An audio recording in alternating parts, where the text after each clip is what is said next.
Hello दोस्तों, मैं जय स्वागत करेंगे आपके अपने channel visual class YouTube channel पे। और इस वीडियो में हम शुरू करेंगे भारत के राष्ट्रपति। भारत के राष्ट्रपति के बारे में हम जानेंगे सब कुछ। तो आगे बढ़ने से पहले इस वीडियो को लाइक कर देंगे और ज़्यादा से ज़्यादा दोस्तों के साथ इस वीडियो को शेयर कर देंगे। नए हैं तो यहाँ से जो है सब्सक्राइब जरूर कर लेंगे और बेल आइकन प्रेस कर दे ताकि हर नए वीडियो की नोटिफिकेशन आपको जो है समय समय पे मिलती रहे। चलिए शुरू करते हैं।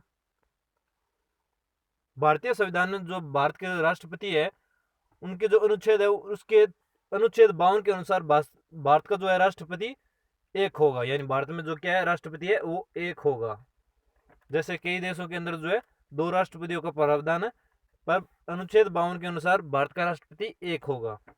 अनुच्छेद 53 जिसके अंदर व्याख्या की गई है कि संघ की कार्यपालिका शक्ति राष्ट्रपति में निहित होगी और वह इसका उपयोग है स्वयं प्रत्यक्ष रूप से या अपने किसी अधीनस्थ जो अधिकारी है उसके माध्यम से कर सकता है। वह भारत के रक्षा बलों का सर्वोच्च सेनापति होता है। यानी जो रक्षा बल है अपने उनका जो सर्वोच्च सेनापति है वो कौन होता है? राष्ट्रपति। हालांकि राष्ट्रपति मात्र एक संवैधानिक प्रधान या टिटुलर प्रमुख, डे जूर प्रमुख या नोमिकल कार्यपालिका प्रधान अथवा परिवर्तनात्मक प्रधान होता है। राष्ट्रपति का चुनाव।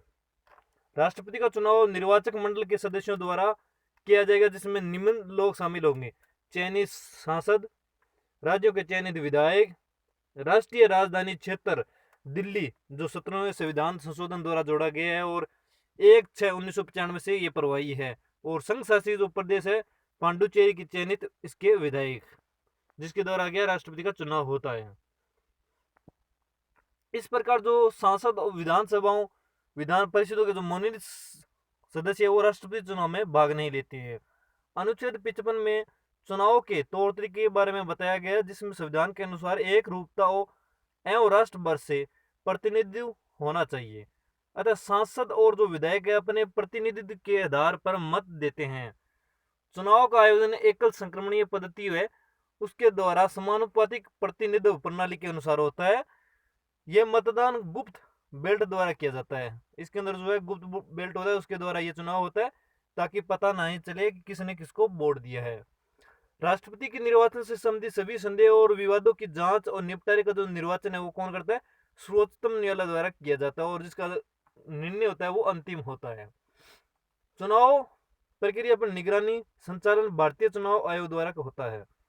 अभी तक केवल एक राष्ट्रपति श्री नीलम संजीव रेड्डी निर्वाचित हुए और सभी के चुनाव हुए हैं। डॉक्टर राजेंद्र प्रसाद एकमात्र राष्ट्रपति जिन्हें 2 बार क्या नियुक्त किया गया है। यानी जो भारत के एकमात्र जो राष्ट्रपति है जिनका 2 बार नियुक्त किया गया तो वो है डॉक्टर राजेंद्र प्रसाद। और जो एकमात्र राष्ट्रपति जिनका निर्विरोध निर्वाचन हुआ है वो है नीलम संजीव रेड्डी। 2 बार राष्ट्रपति डॉक्टर जाकिर हुसैन और फरुखुद्दीन अली अहमद को उनके कार्यकाल के दौरान मृत्यु हुई है। ऐसे 2 राष्ट्रपति जिनकी है कार्यकाल के दौरान मृत्यु हुई है वो है डॉक्टर जाकिर हुसैन, फखरुद्दीन अली अहमद, जिनके जो क्या है कार्यकाल के दौरान मृत्यु हुई थी। इनका कार्यकाल में अनुच्छेद 56 और निर्वाचन पुनः जो निर्वाचन है वो अनुच्छेद 57 के तहत होता है। कार्यकाल इनका कितना है? वह 5 वर्ष का। त्याग पत्र किसको दे सकते हैं? उपराष्ट्रपति को वो संबोधित करते हैं त्याग पत्र। राष्ट्रपति कई कार्यकाल के लिए पुनर्निर्वाचन के लिए पात्र होता है। और योग्यता, उनकी योग्यता क्या होनी चाहिए राष्ट्रपति के लिए? अनुच्छेद 58। शर्तें क्या है? अनुच्छेद 59। और जो शब्द है वो है अनुच्छेद 60 के अंदर उनकी व्याख्या की गई है। तो जो पात्रता है उसके अंदर में भारत का वो नागरिक हो और 35 वर्ष की जो उम्र है कम से कम उसकी हो या उससे ऊपर हो। लोकसभा का सांसद चुने जाने की पात्रता रखता हो। किसी लोभ के पद पर नहीं होना चाहिए, यानी वो किसी के जो अन्य पद पर ना हो जो लोभकारी हो। राष्ट्रपति संसद या किसी विधानमंडल के सदन का सदस्य नहीं होगा। यदि किसी सदस्य निर्वाचित होता है तो उसकी सीट को रिक्त मान लिया जाता है। चुनाव हेतु किसी उम्मीदवार के नामांकन के लिए निर्वाचक मंडल के कम से कम के 50 सदस्य प्रस्तावक और 50 अनुमोदक होने आवश्यक है। शपथ भारत के मुख्य जो न्यायाधीश है उसके द्वारा दी जाती है राष्ट्रपति को। यदि वो अनुपस्थित है तो उच्चतम न्यायालय में उपलब्ध किसी वरिष्ठतम न्यायाधीश द्वारा भी शपथ दिलाई जाती है। सामग्री, भत्ते और विशेष अधिकार आदि संसद द्वारा निर्धारित किए जाते हैं और उसकी कार्यकाल में उनकी कोई कमी नहीं की जाएगी। राष्ट्रपति को अपने कार्यकाल के दौरान किसी भी जो आपराधिक कार्रवाई से छूट मिलती है उसे गिरफ्तार, जेल में बंद नहीं किया जा सकता। हालांकि 2 महीने के नोटिस के बाद उसके कार्यकाल के या उसके खिलाफ व्यक्तिगत कार्य के संबंध में दीवानी मामले चलाए जा सकते हैं। अब देखते हैं राष्ट्रपति पर महाभियोग। राष्ट्रपति पर महाभियोग है वो व्याख्या की गई है अनुच्छेद 61 के अंदर। संवैधानिक उपलब्ध द्वारा राष्ट्रपति के उसके पद से औपचारिक रूप से हटाया जा सकता है महाभियोग द्वारा। यह संविधान के उल्लंघन करने पर महाभियोग का प्रबंधन है। हालांकि संविधान में कहीं भी इस शब्द का स्पष्टीकरण नहीं किया गया है। यह आरोप संसद के किसी भी सदन द्वारा लगाया जा सकता है। हालांकि इस प्रकार के किसी प्रस्ताव को लाने से पूर्व राष्ट्रपति को क्या है 14 दिन पहले इसकी सूचना दी जाती है महाभियोग लाने से पहले। साथ ही नोटिस पर उस सदन जिसमें यह प्रस्ताव लाया जाता है कि कुल सदस्यों की कम से कम क्या 1/4 सदस्यों का हस्ताक्षर होना आवश्यक है। उस सदन में विधेयक के स्वीकृत होने के बाद महाभियोग विधेयक को उस सदन के कुल सदस्यों के 2/3 से अधिक बहुमत होना आवश्यक ही पारित किया जाना चाहिए। इसके बाद विधेयक दूसरे सदन में जाएगा और आरोपों की जांच करेगा। राष्ट्रपति के पास ऐसी जांच में उपस्थित होने और प्रतिनिधित्व करने का अधिकार होगा।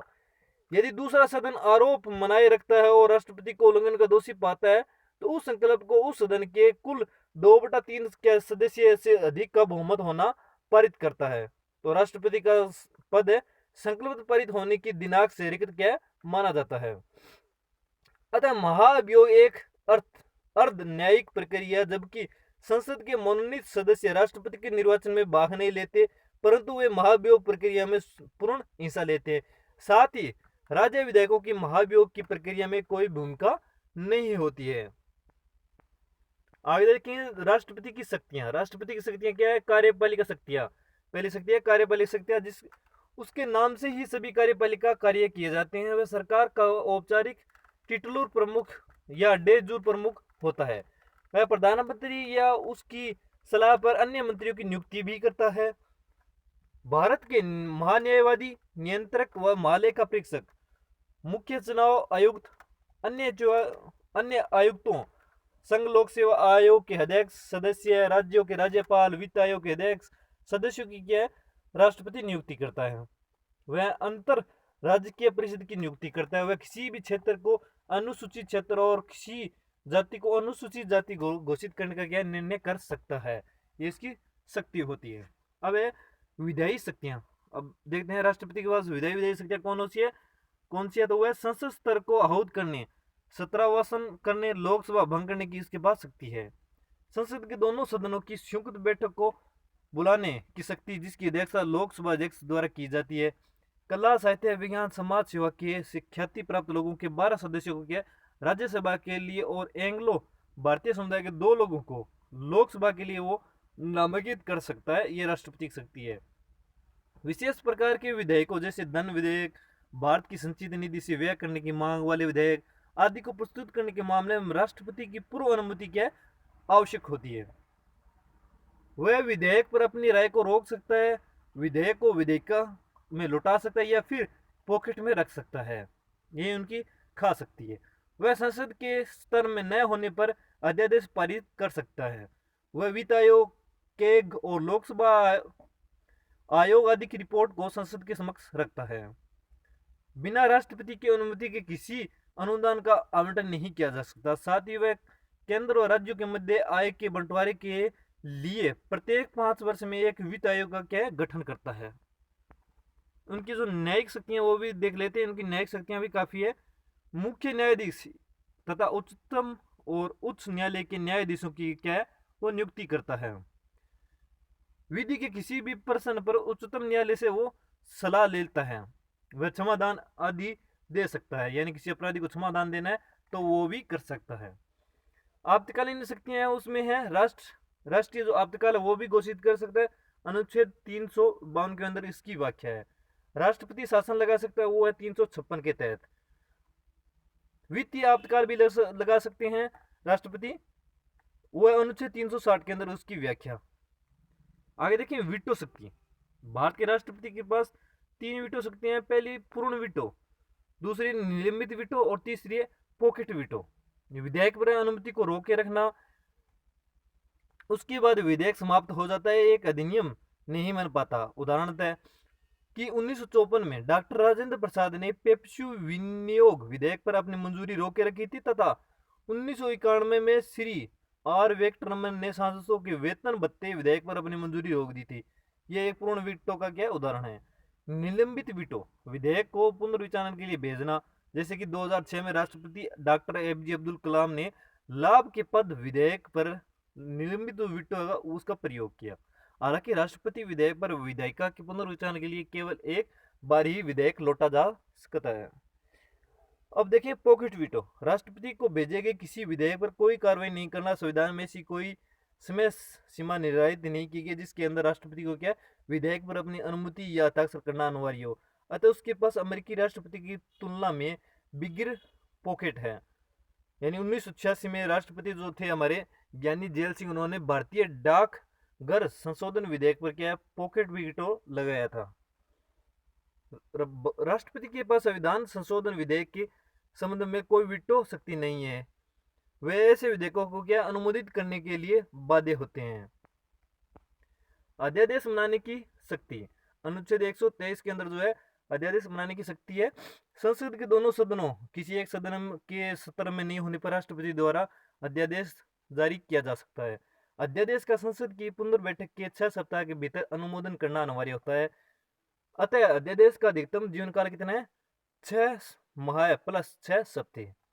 वह केवल प्रधानमंत्री की अध्यक्षता वाली मंत्री परिषद की सलाह पर अध्यादेश जारी कर सकता है। राष्ट्रपति की क्षमादान जो शक्ति है वह अनुच्छेद 72 के अंदर इसकी व्याख्या है। राष्ट्रपति के पास संघीय कानून, किसी रिपोर्ट, किसी कोर्ट मार्शल, मृत्यु दंड में दंडित किसी व्यक्ति को दंड को माफ करना, रोक लगाना, बदलने, लघुकरण करना या उसे विराम देने की शक्ति क्या है, राष्ट्रपति के पास होती है। ये कार्यपालिका शक्ति है। और राज्यपाल के पास अनुच्छेद 161 के अंतर्गत ऐसी शक्ति है। हालांकि राज्यपाल मृत्युदंड, कोर्ट मार्शल के मामलों में दखल नहीं दे सकता है। राष्ट्रपति इस शक्ति का उपयोग केंद्रीय कैबिनेट के परामर्श पर ही करता है। राष्ट्रपति की जो विवेकाधीन शक्तियां हैं वो कौन सी है, तो वो है प्रधानमंत्री की नियुक्ति। जब लोकसभा में किसी पार्टी को कोई स्पष्ट बहुमत ना हो तो प्रधानमंत्री के कार्यकाल में मृत्यु होने पर तथा कोई उचित उत्तराधिकारी न होने पर जो है राष्ट्रपति अपना विवेकाधीन शक्तियां प्रयोग करता है। लोकसभा का विश्वास मत हासिल न करने पर केंद्रीय कैबिनेट की निलंबित करने की शक्ति भी है। मंत्रिपरिषद द्वारा लोकसभा में बहुमत खोने पर लोकसभा भंग करने की शक्ति भी राष्ट्रपति के पास है। विधेयकों के संबंध में जो है निलंबन वीटो है वो शक्ति का भी प्रयोग राष्ट्रपति कर सकता है। तो उम्मीद करेंगे आपको हमारा ये पॉलिटिकल के राष्ट्रपति जो रिलेटेड वीडियो आपको पसंद है, तो इस वीडियो को ज़्यादा से ज़्यादा अपने दोस्तों के साथ शेयर कर देंगे और नए हैं चैनल पर तो सब्सक्राइब जरूर कर लें। आगे हम आपके लिए राष्ट्रपति के बाद उपराष्ट्रपति, प्रधानमंत्री, राज्यपाल, मुख्यमंत्री सबके जो है पॉलिटिकल वीडियो लेके आएंगे। तो ज़्यादा से ज़्यादा अपने दोस्तों के साथ इस वीडियो को शेयर करेंगे और आपको हमारा ये वीडियो कैसा लगा कमेंट के द्वारा जरूर बताएंगे। तो मिलते हैं अगले वीडियो में, तब तक मस्त रहें, स्वस्थ रहें और सुरक्षित रहें। जय हिंद, जय भारत।